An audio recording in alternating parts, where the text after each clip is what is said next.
दोस्तों, the dark files में आपका हार्दिक स्वागत है। आज की सच्ची कहानी लालच में अंधे हुए एक ऐसे व्यक्ति की है जिसने चंद पैसों के लिए योजनाबद्ध तरीके से एक ऐसी महिला की हत्या कर दी जो उस पर बहुत विश्वास करती थी। यह घटना बेंगलोर की है। बेंगलोर की रहने वाली एक महिला जिसका नाम मेरी था और उम्र 59 साल की थी, अचानक 26 नवंबर 2024 को अपने घर से लापता हो जाती है। जब अड़ोस पड़ोस को मैरी नहीं दिखती है तो इसकी सूचना पुलिस को दी जाती है और पुलिस फिर अपनी जांच में जुट जाती है। जब पुलिस मैरी की जांच करती है कि मैरी कहाँ लापता है, पर पुलिस के खोजे जाने के बाद भी मैरी का कहीं पता नहीं चलता है। तब मैरी के घर के आसपास के सीसीटीवी कैमरे की भी फुटेज निकाली जाती है और उसको भी देखा जाता है कि उससे कोई ऐसा सबूत मिले जिससे पता चले कि मैरी अपने घर से किस वक्त निकली है या उसके घर में कोई आया तो नहीं था। पर उससे भी कोई ऐसा क्लू नहीं मिलता है पुलिस को जिससे ये जांच आगे बढ़ सके। पुलिस को एक बात और नोटिस में आती है, क्योंकि जो मैरी का मोबाइल फ़ोन होता है उसका लोकेशन कई जगहों में दिखाई दे रहा होता है, फिर भी इस गुत्थी को सुलझा नहीं पा रही थी पुलिस। इस तरीके से मैरी के लापता होने वाली गुत्थी को सुलझाते सुलझाते 4 महीने का समय लग गया। पुलिस पुनः इंक्वायरी फिर से शुरू करती है और वह मैरी के आसपास के जो पड़ोसियों से पहले भी पूछताछ की थी उनके पास पहुंचकर फिर पूछताछ करती है पुनः कि मैरी के घर किसका आना जाना था, कौन कौन आता था।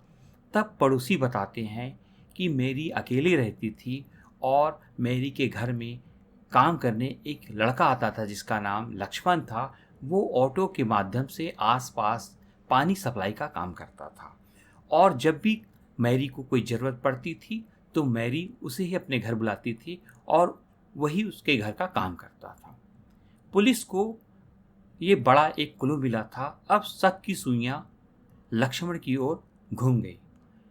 पुलिस लक्ष्मण को हिरासत में लेती है, उससे पूछताछ करती है, पर वह बताता है कि जिस दिन मेरी 26 नवंबर 2024 को जिस दिन गायब हुई थी, लापता हुई थी, उस दिन वो वहाँ नहीं था। वह अपने ससुराल डीजे हल्ली गया हुआ था। पुलिस उसे पूछताछ कर छोड़ देती है, पर जब पुलिस उसकी मोबाइल डिटेल्स को खंगालती है तो पता चलता है कि उसके 3 सिम का लोकेशन उसके ससुराल डीजे हल्ली शो कर रहा है, जबकि एक उसके मोबाइल का जो लोकेशन है, एक सिम का लोकेशन उसके मैरी के घर के आसपास का शो कर रहा है।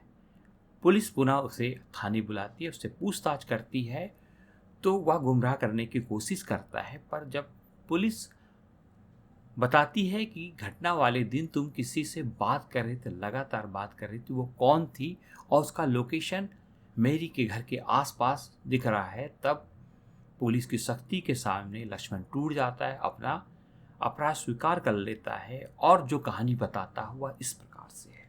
पुलिस को यह बताता है कि मैरी के पास गोल्ड की काफ़ी ज्वेलरी थी। वो अक्सर उसके घर आता जाता तो उसके घर का काम करता था, यहाँ तक कि पानी सप्लाई भी करता था।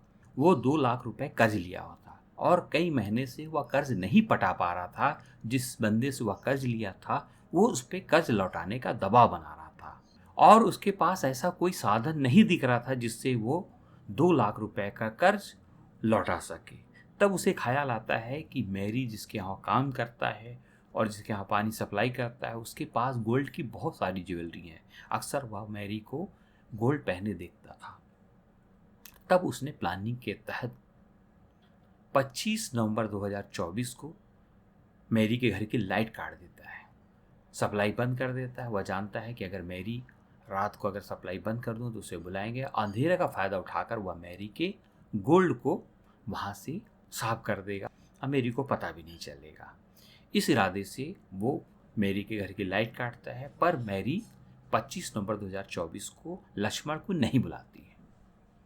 तब वह 25 नवंबर को ही रात में कन्नड़ फिल्म दृश्यम देखता है और हत्या की साजिश कैसे की जाए इस बारे में फिल्म से वह देखता है कि फिल्म का जो एक्टर होता है वह किस तरीके से हत्या को अंजाम देता है और किस तरीके से पुलिस को गुमराह करता है।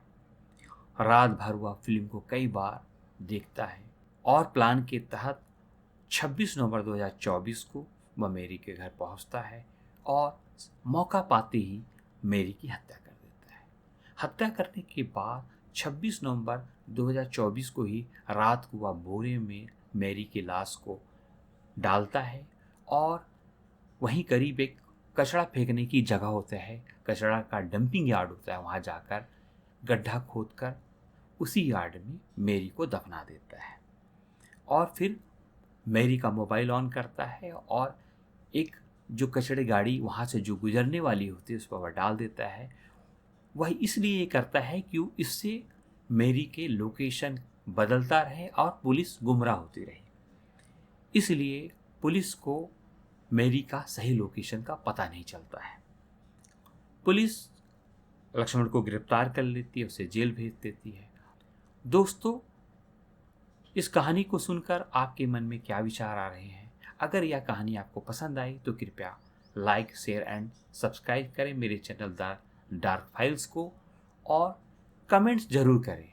मिलते हैं एक नई कहानी के साथ। तब तक आप अपना बहुत सारा ख्याल रखिए। जय हिंद, जय भारत।